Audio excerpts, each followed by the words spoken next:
If you're not showing up in AI search, you are missing out on getting customers. AI search is replacing Google search, and that is a marketing shift that no business owner can ignore. Hi and welcome to the Her Business podcast. I'm Susie Daphnis. I'm your host and I'm the CEO at Her Business. And today's episode is one of those conversations that might just change how you think about marketing, full stop. Because if you've been relying on SEO or social media or even referrals to grow your business, there's a big shift happening right now that you need to understand, and it's happening faster than most people realize. My guest today is Jenna Hannon. She's the founder of Hatter, which is a software-led marketing service that's helping brands get recommended inside AI search results. Think ChatGPT, Claude, Perplexity, any of the AI engines that you might be using. Now, Jenna isn't just talking theory here. She was the very first marketing hire at Uber Eats, and she helped scale it from $0 to $1 billion. Since then, she's worked as a fractional CMO, that's Chief Marketing Officer, across a range of high-growth companies, so she knows exactly what it takes to get a brand seen and chosen. And in this conversation, we're talking about what's replacing traditional search, why some businesses are becoming invisible overnight, and what small business owners can do starting now to stay visible and relevant and competitive. And I will say, if you've ever felt like marketing is getting noisier and harder, this episode is going to feel like a bit of a reset. Let me tell you, it's good news for small business owners. So let's dive in. Hey, Jenna, welcome to the show. Thanks so much for having me. I am very excited for our conversation, and you and I have been having a little bit of a chat before we hit record. So I know that this is going to be super valuable to our women business owners. But I want to start with you leaving a high-level corporate marketing career to build Hatter. And as I mentioned in the introduction, it's a tool that powers businesses with intelligent AI automation and insights. What were you seeing happening in the market that made you think, oh, this is a problem I need to solve right now? Well, I'm a growth person, so I'm a marketer by trade. My sweet spot is the first marketing hire. So I like a juicy business problem. I like to build a marketing team, and I've done that at startups. And then I actually joined Uber. That was not really a startup at the time, but I joined an internal startup called Uber Eats and spent 4 years there growing the Uber Eats business before it was a thing. So as the very first marketing hire. And this problem, I wouldn't say this came up in corporate, but I like building things from scratch. So not just marketing teams, but we've naturally found ourselves working on a marketing problem because that's the problems we saw. So after I left Uber, I became a fractional CMO, and I was working with different types of tech businesses. At that time, AEO or AI search was not really a thing, but SEO has been important for 2 decades. So organic marketing was always a piece of the marketing mix. So it felt like a natural evolution that as AI kept advancing and as more people started using it, that this was obviously going to become a more and more important marketing channel. So as a marketer, you naturally go where the market is going. Where the market's going. And most business owners, and you mentioned a couple of terms, I just want to say them again, are familiar with SEO, and they've probably paid a consultant a lot of money to do their SEO over time. But AEO, which is Answer Engine Optimization, that is kind of newer territory. So what's actually changed about how people search, and why does this shift really matter now, especially to smaller brands, smaller businesses? Absolutely. So let's start with the definitions. So SEO is classic search engine optimization, which usually applies to Google search or Bing, the search engines. Answer engine optimization is optimizing for the LLMs or the AI chatbots, those being ChatGPT, Perplexity, Claude, Gemini, which you're now seeing at the top of Google results. The game of AEO is, we like to call it a Venn diagram of there's SEO and AEO. You want to show up in both, but there's a lot of overlap in the tactics. But what we're finding is that more and more consumers and even B2B buyers are choosing to use AI chatbots to do research. So before they make a purchase decision, previously you would go to Google, and what came out on Google was the game of SEO. Now the results are actually being summarized in a text result, which in many ways is actually harder to get into because it's shorter. But your search results rankings still matter. So the game of AEO is a combination of both SEO and AEO.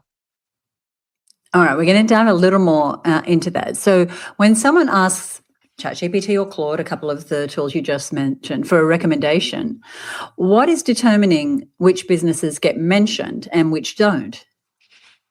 So the way the LLMs work, so let's go back a few steps. So the way an LLM runs is that one, it's training on the internet. So every 3 to 6 months, these models are going around the internet and they're taking the world's information and they're saying, how do we train and summarize? At the same time, you'll also notice if you're in one of these chatbots, for a lot of prompts that you're putting into ChatGPT, for example, you will see a real-time search. So what it's doing is they have a search engine that's running, and then they are summarizing search results. So that's what I mean when I say there's still a game of SEO, because showing up in these AI chatbots SEO is still a big component. But when you look at how LLMs work on it's taking the world's information and organizing it, that's all about text. So the information that's on your website now really matters. It's kind of like we're going back to marketing 10, 15 years ago when it was all about content marketing and it was all about blogging. We are going back there in the sense that the information that you are putting out into the internet is training these LLMs on exactly who you are, what you do, why you matter.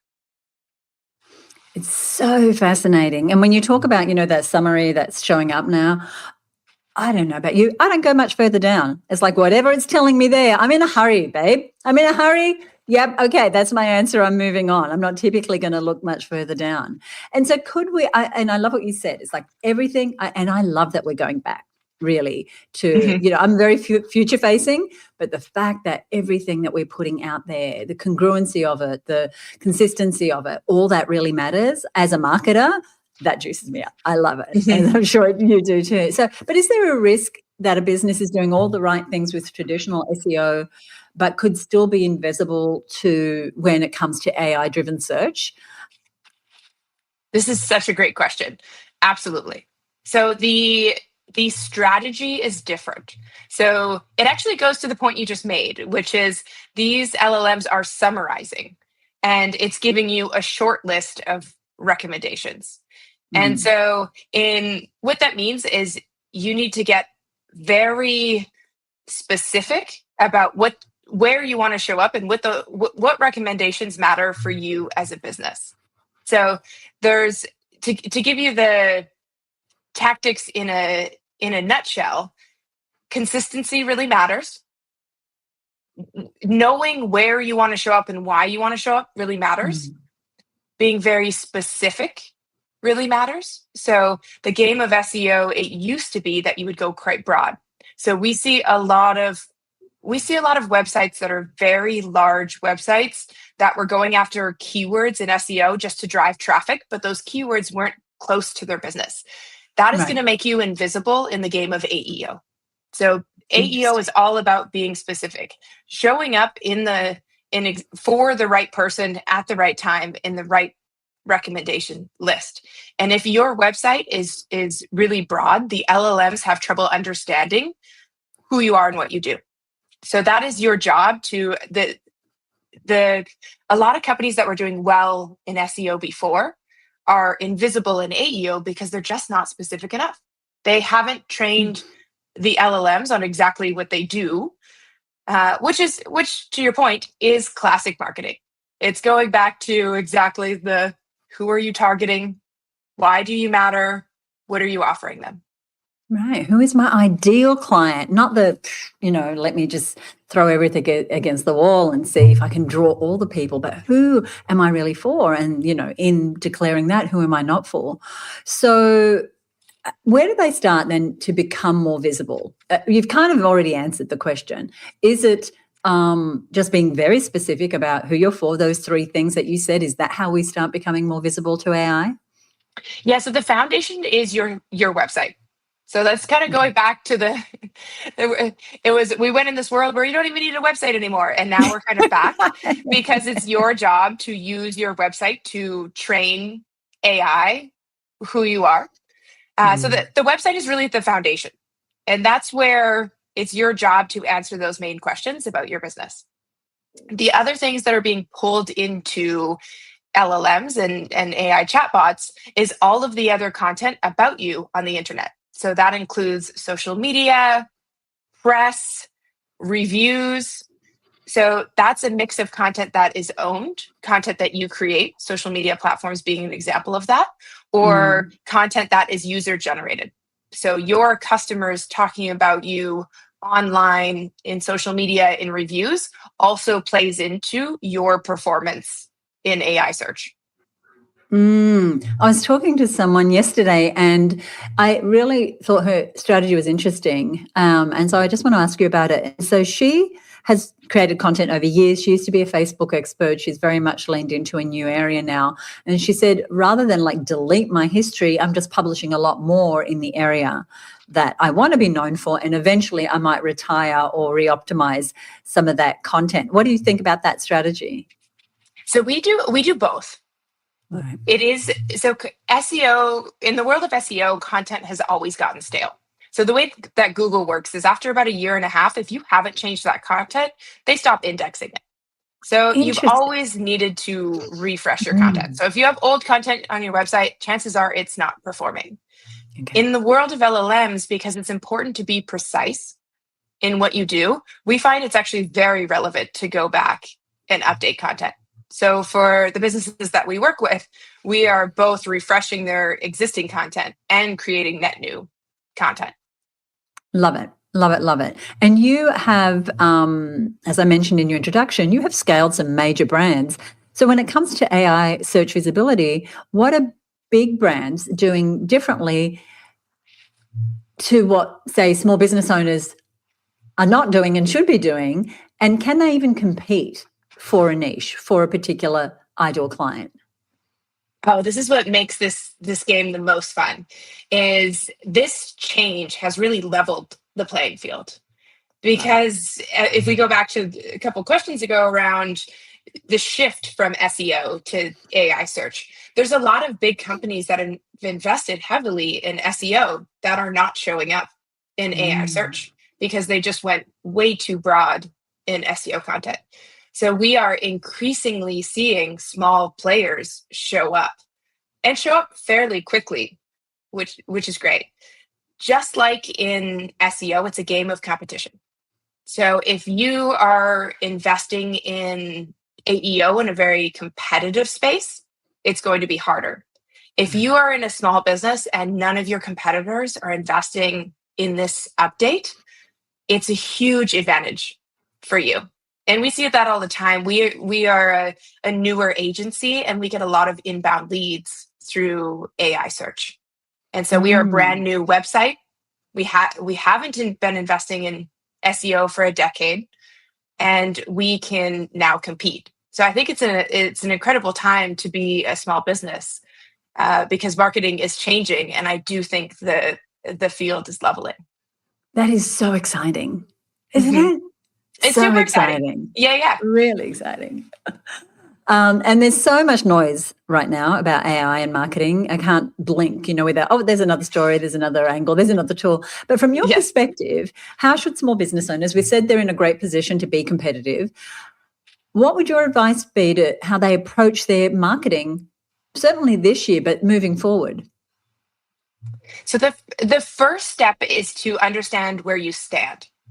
And to do that, there's a ton of great tools in AI visibility. So what you want to do is you want to grab one of those tools, not to shout at ours, but we do give away a free AI visibility audit. So if you go to our website, we have a free tool where you can plug in your website and plug in your competitors, and you can see whether or not you are showing up in AI search results. We'll put the details for that in the show notes as well. That's a great gift. Thank you. Of course. So it's the first step. You want to understand where you stand. For most small businesses, don't get discouraged. It's likely going to be zero. And that's because you haven't started this marketing channel yet. So now that you understand these visibility results are going to help you understand if your competitors are showing up and what they're showing up for. And that will give you your first clue to where there are gaps in terms of, could be your website, could be if you're doing social media or press, these things that are not showing up in AI search results that are showing up for your competitors. Most of the time, it's your website. Most of the time, the first step is updating content on your website for the LLMs to understand what you do. And that's all content, which is classic marketing, is going through, once you know where you stand, the next step is going through your website and understanding, is it clear in my content who I serve, what I do, how I'm different? And that needs to be consistent across your website. And there needs to be information, it needs to be information dense. So something that can be referenced in terms of someone doing research about your industry or your type of business. Tell us a little more what you mean about the density there. Mm-hmm. So, meaning generic language is not very useful to LLMs. And so your website needs to be obvious who your ideal customer profile is. Who are you talking to? And what you do for them. What you do for them, you don't want it to be a generic offering that other businesses can offer, because that's how you show up. Meaning, pick the category you're in, the vertical you're in, get as specific as you can on who you serve. So if you have multiple types of businesses, you want to, or multiple types of, ideal customer profiles, you want to make sure that you have content on your website that meets each of those customer profiles specifically. Meaning, don't lump all your ICPs together in content. Create content for each individual ICP. Love it. Love it. Love it. Love it. Love it. I will say yeah, it's exciting when you first do the audit, because you'll see where you stand with your competitors. The execution is hard. So like with any marketing channel, it's one of those things that you need to be consistently doing. So you will be updating your website, you will be creating content, you will be refreshing content, and this is something that needs to happen consistently. So for small businesses, you can still make a dent if you're doing this every single month and you're investing small to start. What matters is that you're consistently doing it month over month. Thank you for saying that, because it can be like, give me a quick fix, I'm going to do, but what I love what you're saying there, and as someone who has, had the success that you have had in marketing, to really iterate that again, is like about doing this consistently. And, from a practical perspective, maybe you have, a half day a month or whenever, it's like, this is my, scanning my content, getting more consistent, being really clear about my ideal client profiles, etc. Very good. One of the things, and we're seeing this all the time, is people are using AI and there's really no sense of voice. Actually, in a recent interview with Patrice Polzer, someone we both know, we talked quite a bit about that. They want to use AI without losing their voice or authenticity, or once they get that, like, I sound like everyone else. How do you balance using AI with maintaining originality and connection with your audience, especially, as you say, you have to be really unique in what your content is and not generic? It's all about the channel. So this is always the case in marketing. You are going to adjust your strategy based on the channel. If I am writing on LinkedIn, for example, I use AI to help me with ideas, but I never write a post with AI because my voice needs to be authentic as a voice on LinkedIn. And that's part of what makes the content interesting. In the case of creating content for your website, I would say you can use AI, you should use AI, but you do want to make sure that you are directing. That it kind of goes back to it's not. Tell us what you mean by directing. Tell us what you mean by directing. So directing is directing the tone, how you would write, making sure it matches the rest of the content on your website, going through everything that is written to make sure it's accurate. So AI classically will hallucinate and you will have facts that are actually not true. You are an industry expert, you run the business, so it's up to you to go through all of that content. So, for example, when we are creating content for businesses, everything is human reviewed, everything is human in the loop. And that's part of directing AI, meaning it's not a hands-off, you press a button and your website's being built by AI and there's a bunch of AI content that's going out onto your website, because this content, by the nature of it, will be too generic to show up in results. Yes. Yeah. Thank you for saying that, because again, I understand it's a shortcut, it's there to make us more efficient, but that human touch, that actually fact checking for one, but also just having it sound like a person and not AI like is so important. And I find it interesting that your strategy for LinkedIn, which is where obviously a lot of your business is derived, is a lot more human than perhaps what you might, do somewhere else. And not everyone has your marketing prowess. So for everybody listening, just being really thoughtful and intentional. It's going to leverage you. It's going to help you brainstorm ideas, but ultimately directing it, helping massage it, injecting your humanity, your personal stories, your personal opinions and point of views. That is what's going to make it not generic. Because if we all put the same question, if we all put the same question into AI, we're probably all going to get a similar answer. So, if you're a graphic designer and you're asking the same questions as the graphic designer down the road, you're going to end up with very similar content. Sorry, go ahead, Jenna. Oh, I was just going to double click on that, because you're a marketing expert, and as a fractional CMO, the number one problem that a business would have, where I would get the phone call, was we're running all the marketing channels, but none of them are working. And it's classic intention, to your point. You want to be very intentional. It's better to have one or two marketing channels that are working really well than 5 to 7 channels doing nothing. And so I always say this when working with business owners or founders, that it's not about the number of channels. It's about the right channels. And it actually takes quite a bit of time to unlock the channels that are going to work for you. So you're going to, especially as a business owner, I feel like you have an intuitive sense of where your customers are and how you can potentially reach them. So usually choosing the right channels for you is not the hard part. It's figuring out the strategy to get that channel to work, which, to your point, is all about attention. That's so interesting you say that. I've been on LinkedIn since LinkedIn began, but I never paid it much attention. It was more like a resume, and I'm not looking for a job, but it was like, I have to be on there. And all we were doing was reposting things that we were posting elsewhere, and our main focus was on Facebook. And I don't know why it took so long for the penny to drop, but it was like, no, my women are on LinkedIn and I'm showing up very generically. And so it's really just been in the last couple of months that, especially as I've also taken a pivot in my business, and we do this like the longer in business, we decide, this is the type of client I want, or this is the topic I really want to be known for.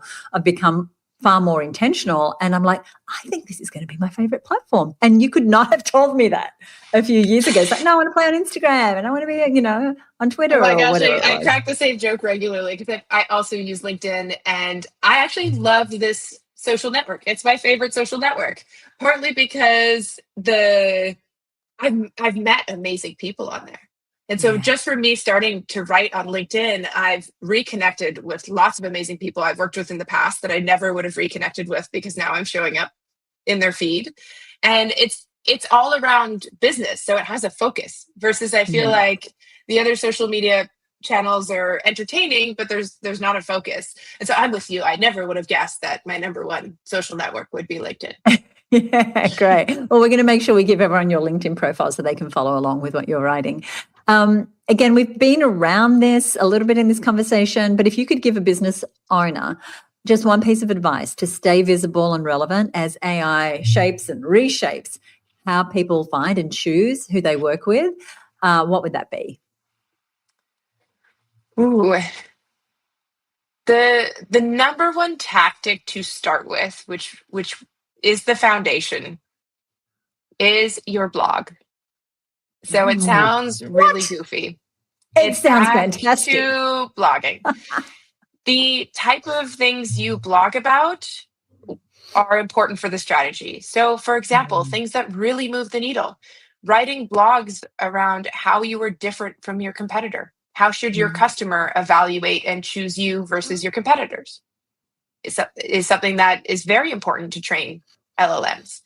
Another thing that's very helpful to train LLMs is going through your benefits or your value props. So writing blog posts and taking, if you're a software product, the example of this would be features.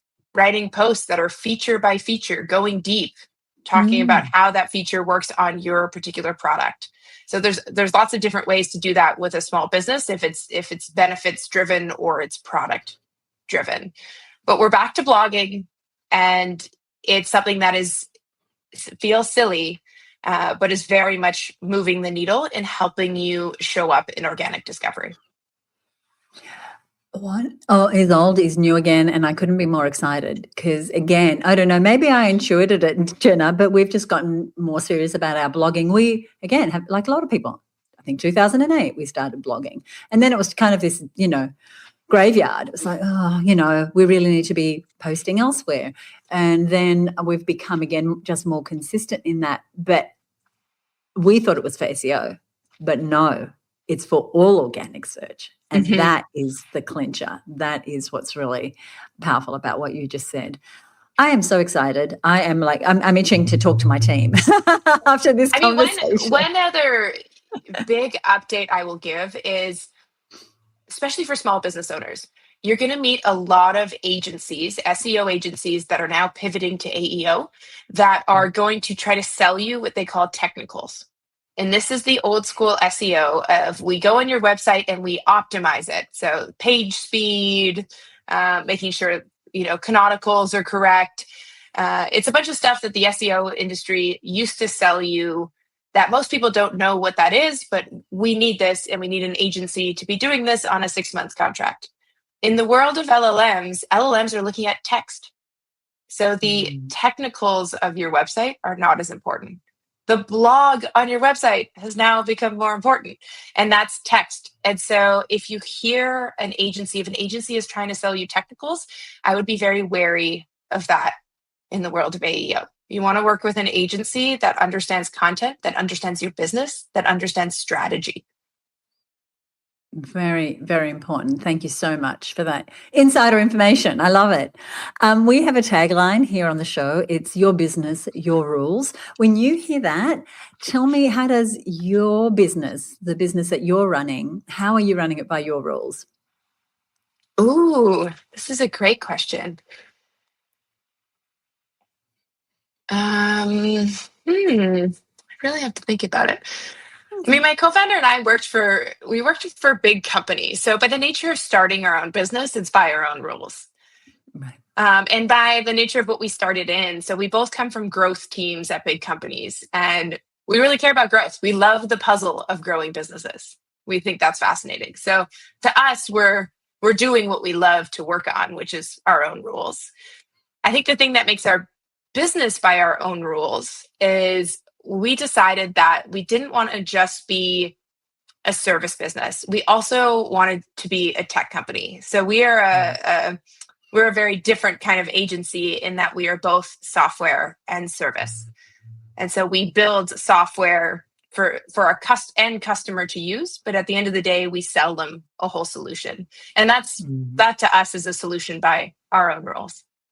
I love that, because, we can design our business every way. It doesn't have to look like what other people in our industry are doing. And so that is definitely by our rules. And sometimes I think as small business owners, we forget that this is our game. We get to design it any way we like. And that is what your business, your rules really is. And so I appreciate you answering that question kind of a little bit on the spot. Hey, thank you so much for joining me. I have loved this conversation. Thank you so much for having me. It's been a pleasure. I loved this conversation with Jenna because at its heart, it really brings us back to what great marketing is. And that's being clear about who you serve, being specific about what you do, and showing up consistently with content that actually means something. Yes, the tools are changing every day. Yes, AI is reshaping how people search and choose. But the businesses that will win are the ones who are intentional, not the ones trying to be everywhere and to say everything. So if this episode got you thinking about your visibility, especially in AI search, be sure to check out Jenna's work. We've included links in the show notes, including her AI visibility audit, which I highly recommend that you do. It takes just a few seconds and it gives you a really clear picture of what your business's current status is as far as AI visibility. You'll find details at herbusiness.com/360. That's herbusiness.com/360. As always, I would love to hear what resonated with you. So come on over to Instagram. You'll find me at herbusiness and share your biggest takeaway, and let's keep this conversation going. If you enjoyed this episode, also be sure to subscribe and share it with a friend who's trying to make sense of all this AI and marketing noise right now. And we would love it if you would leave us a rating or a review on Apple Podcasts. It helps us, it helps our guests, and you can do that on your favorite listening platform, or you can send us a message over on Instagram. And once again, you'll find us at herbusiness on Instagram. On our website, herbusiness.com/360, you're going to find a summary of today's episode, links to other resources we've discussed, as well as Jenna's details. And remember, it's your business, so play by your rules. I'll see you next time right here on the Her Business Podcast. Bye for now.